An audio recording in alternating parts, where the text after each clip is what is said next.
Welcome everybody. This is Hugh Massie, the CEO and founder of DNA Behavior. And today I'm delighted to be doing another one of our Identity EQ interviews. And I have the great pleasure to have with me Greg Gerhard from Merit Financial. And Greg and Merit Financial have been working with us for the last 3 or 4 years, implementing the DNA behavior systems in their business. Greg is the sort of chief practice officer, if you want to call it that, chief of staff at Merit. He's been helping them bring other practices to Merit, build the teams, enhance client engagement. So again, welcome, Greg. It's fantastic to be with you. And what I'd like to do is just ask you sort of an opening question, if you can just tell me a little bit more about you, your life, your career background, and how you've got to this place at being a leader of Merit Financial. Oh, sure, Hugh, and thank you so much. Your firm has really helped move our firm forward, and so I'm delighted to be here today. I was very fortunate to grow up with a dad that really just pushed us to never give up. And I was one of these people that had a lot of grit. And as a dad with 2 young sons, one who has grit and one who doesn't, I'm not sure where I got the grit. I guess it's through my DNA. But, I've just always been someone that felt comfortable in leadership roles, whether it was the sports teams in the high school. And I think that the grit really helped power me into some of those positions. But as I grew, I think it was really my ability to be a good listener that really helped me be a good leader. I've been exposed to a lot of leadership styles, including those encroaching on dictators. And I think, the other DNA gene that I carry is a lot of empathy. And so I think when you're a good listener and you care about people, that genuineness is there, and people pick up on that and tend to want to surround themselves with people like that. I think we all do, really. What I was able to do in my career, and one of my gifts is, and why I have a big networks, is really constantly connecting people to each other, to ideas, to books, to resources. And being someone who naturally affiliates with wanting to have an unlimited number of interactions with people, I carry forward the things I learned from others and share it with those that I think it would benefit. There's a lot of us out there, and even Gladwell's book, The Tipping Point, was really my first peek into my own strength and self-awareness that this is something that's just natural to me, and I excel at it.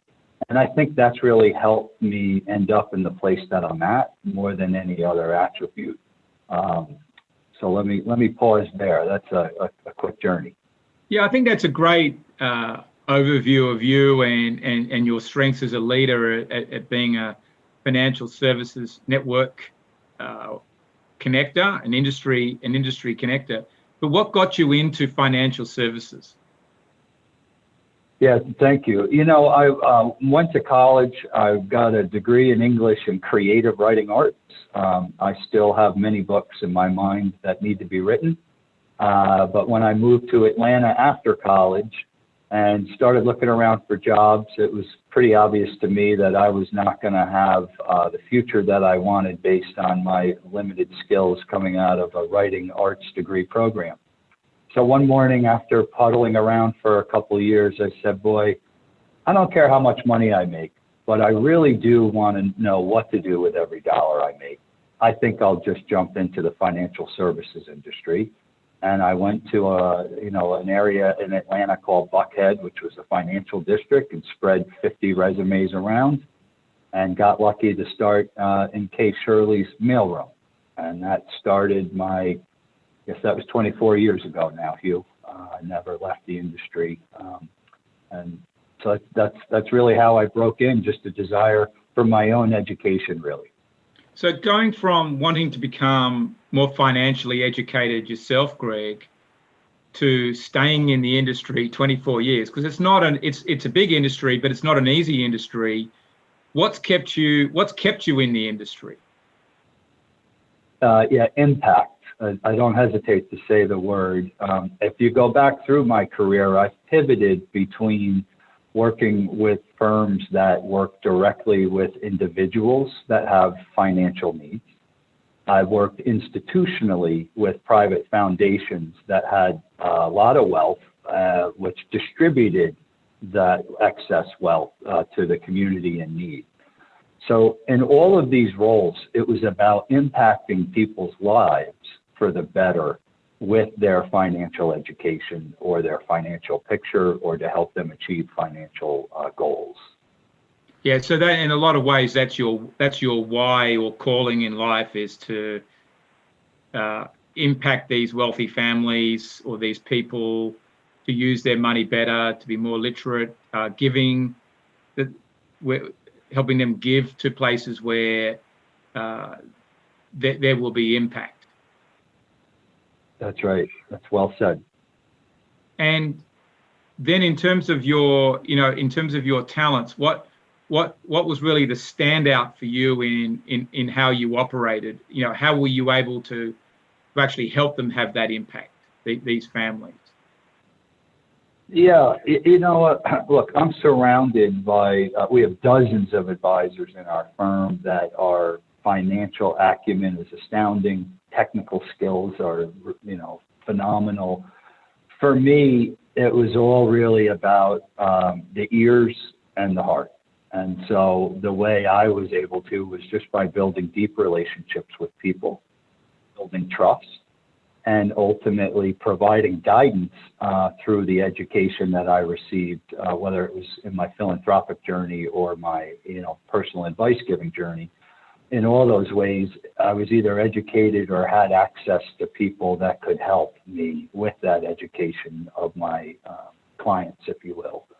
But I think that's really been the epicenter of my focus with those folks, as you identified, try to help them impact. But the way that I was able to do that was really through relationship building. Yeah, so finding connections, whether it's to get them access to a place to give the money, another person, bring people into their foundation, whatever it is, through your relationship building, that's where you're able to have your impact.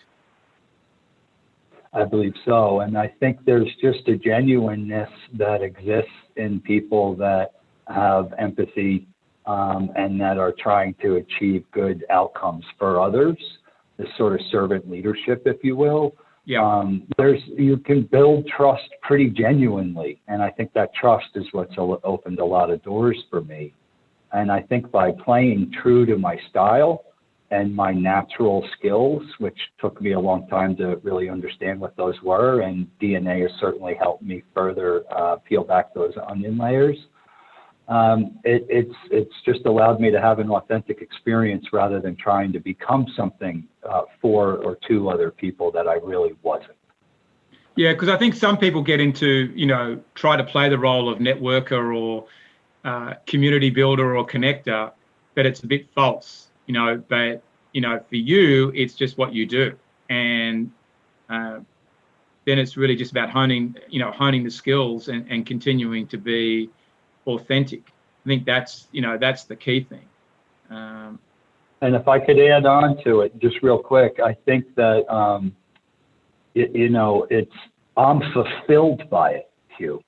Yeah. Right. So I'm fulfilled through this. And I think the people that have to go about it to try to use it as a way to they're not fulfilled. And at some level that truthism rings true or it doesn't, Because in my style, and I'm different to you, I'm in a more of an initiator style and you're more of an engager style, it doesn't work the same way for me. I'm probably pretty good at exchanging business ideas for people and solving a problem, but I'm not necessarily a connector in the same way that you are. So we all have our strengths. And I think that sort of brings me, Greg, to the question of, you completed your business DNA discovery 3 years ago or so. What did it bring out for you? What was your reaction when you got the report? Absolutely. And if you don't mind, I'd like to talk about two facets of this. My report, but the construct with which Leon Morales presented not just my report, but we had at the time a 5-person executive leadership team. And so for me, I got the report, and I had done other DISC profile and other tools, but I just was overwhelmed by the degree of accuracy, the quality of the questions on the intake, which framed the output. And I literally just felt like I was looking in a mirror. This had truly summed me up as an individual. And it was Leon and I, through the connector stuff, if you will, we found each other, and he said, "Hey, why don't I do this for your whole leadership team?" And I'll never forget the day Leon walked into our conference room, and he had 5 reports, and then he had a comparison report as well. And we're all so anxious, we're eager, to see these things. And before he went anywhere, he said, "Well, let me guess, one of you is much different than the others. And I imagine, Greg, that this is pretty frustrating for you in this room with these 4. And he turned to the other 4 and said, "I imagine there's times it's frustrating being with Greg. Greg's relationship driven, and the 4 of you are results driven." And in that moment, we had only been working closely together for 6 months. It was like the clouds parted. And we now understood where we were all coming from at a much deeper level. And it allowed us to change from that moment forward how we worked with each other. So that was my introduction, and it was pretty powerful. Yeah, and so you're an engager style. You like connecting to people. That's what you enjoy doing. That's natural. Communicating, conversing, with lots of people, and your teammates are different. They're more. Some of them are more informational orientated, or they're just driven towards a goal or strategy. And as you said, you use the word results. That's quite a difference. But there's another piece to you, Greg, that's also quite interesting there. As an engager, you're quite pioneering, and in your own right, very goal driven. And how does that play out in what you do? Yeah, thank you, Hugh. And I think as I think about the goals of the firm, right, those 4 people I mentioned that are more quote unquote results driven than relationship orientated, they've got the metrics. They know where the needles need to move. They know what dials we need to be adjusting. And for me, it was fun for us for a while to be like, Greg doesn't really care about results. Well, I do, or I wouldn't be sitting here. But the results for me, the journey to the results and how the people feel as we go about getting the results, and the output of the pulse of the team that's generated the results, those results just speak much louder to me than that final outcome result. And so I think that's where I've been learning over the last few years to try to really narrow my focus for the firm, is to let the people that are gonna, let our growth angle be this slope. And at some level where I enjoy and thrive the most is making sure that the people along the way that are helping create that slope are having an experience that's true to the culture, which we really consider the foundation of merit. And that OPQ too, as we continue to scale and grow that slope, that we don't lose that identity, that we try to stay true to that, because that's ultimately what's helped us have the success we have. And I think it's also the beacon right now that's attracting other talent.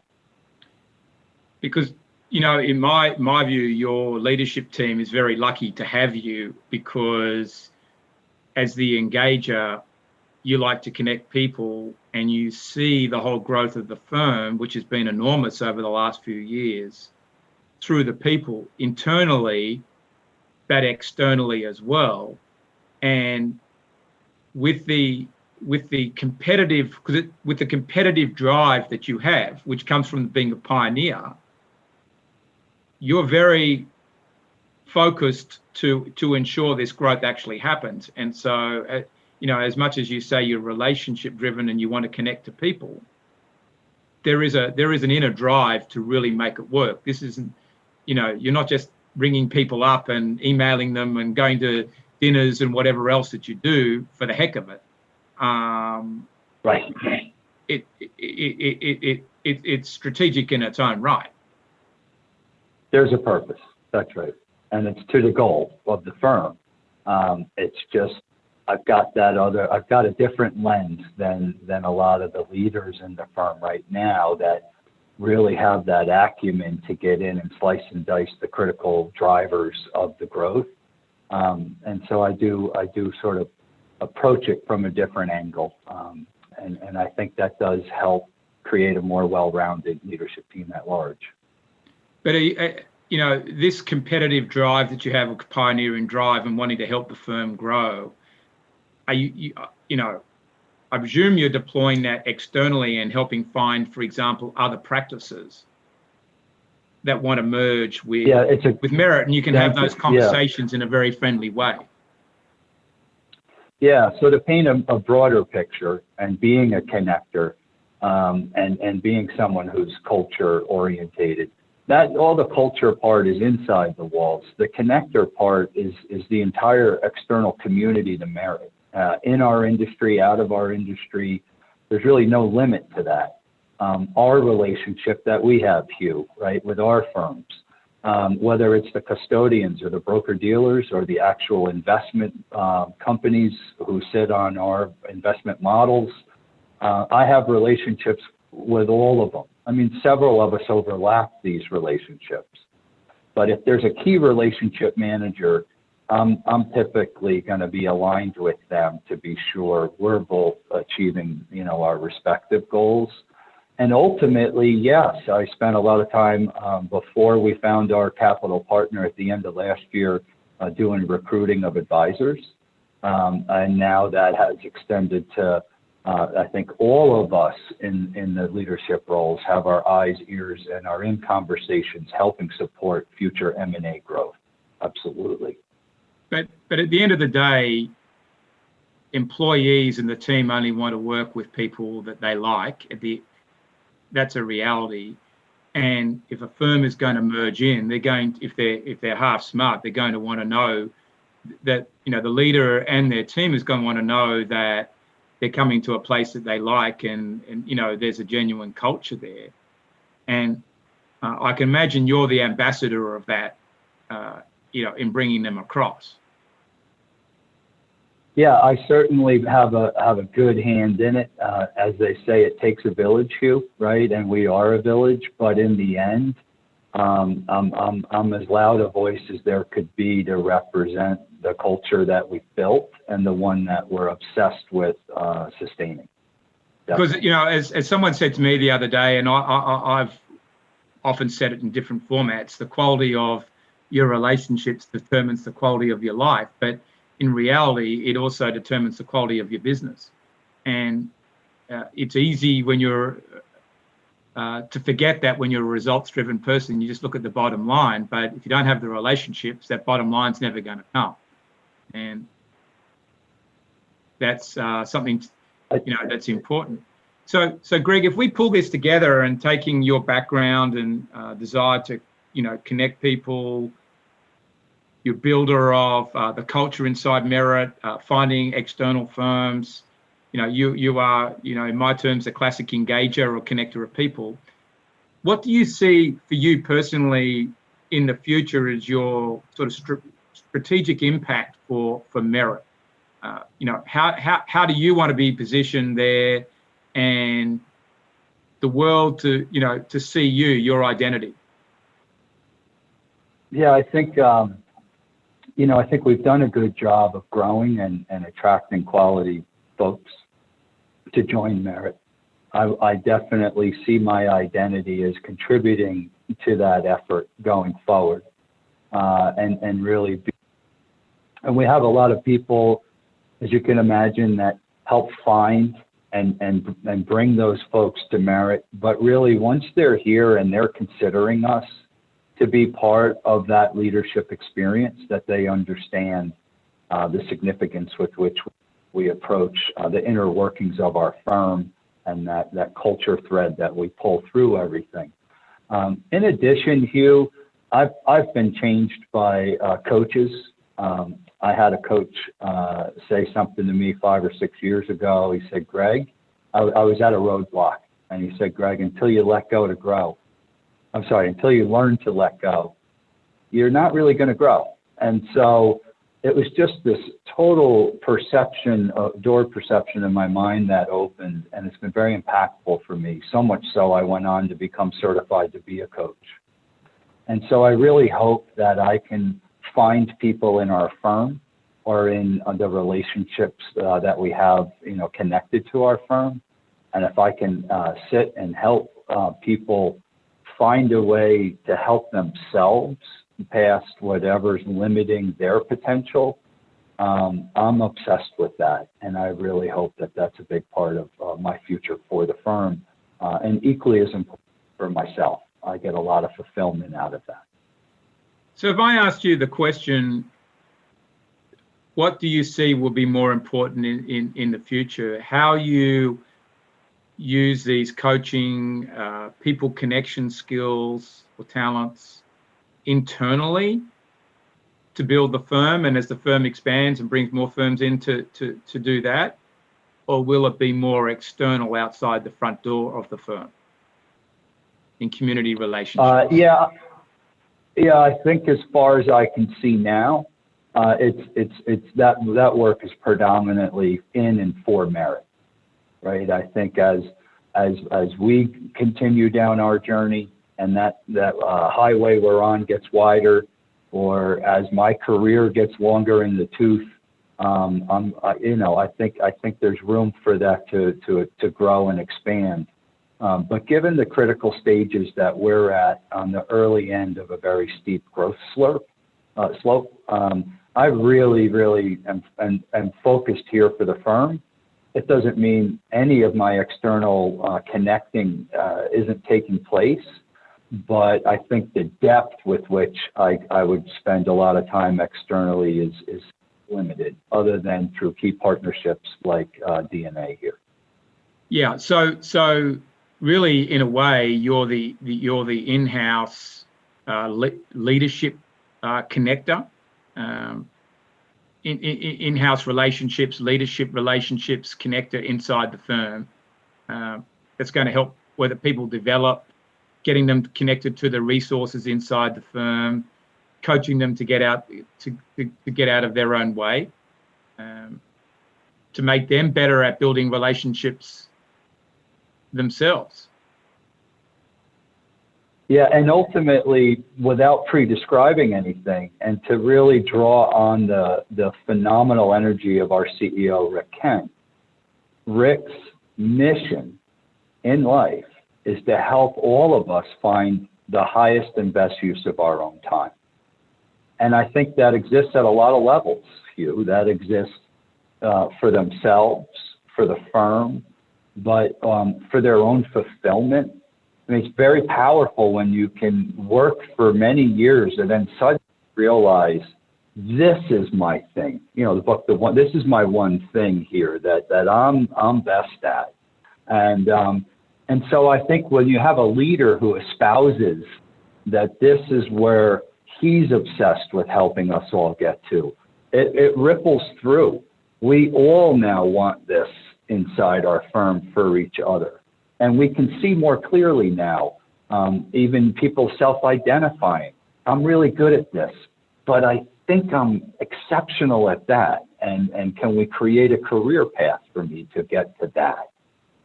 And so that starts at the top.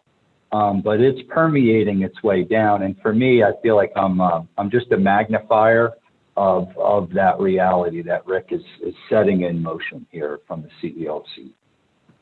But as a leader yourself inside the firm, and believing in, your own 10 out of 10 standout talent, and positioning in the firm and growing into that, how would you, sort of distill that down just a little bit more based on what we've discussed today? Yeah, I think, what I'm finding is that for me, if I distill it into Greg and my leadership and the contribution and what's my 10 out of 10 thing, it's helping others. I have enough empathy for two people. I'm learning to harness that empathy, but in the end, it's to help drive impact and really to help people find their best selves. And I think for me, I'm beginning to realize from the experience and benefits I've had from being coached and from now beginning to coach team members, that's my 10, right? I have a unique skill set to listen and a unique skill set to help people see the things that are in front of them that they can either knock down or go around. And I think that's part of my 10 here. So really, in a way, it would be coaching teams to build impact. Thank you. Gosh, that's succinctly, perfectly said. I think that harnesses me in a nutshell. Because, I think today, and we're just sort of getting to the end, Greg, we've gone on a big journey of how you stepped into the financial services industry from having a writing degree or a creative arts degree in writing to wanting to learn about finances yourself. You've gone into an industry where there's lots of people.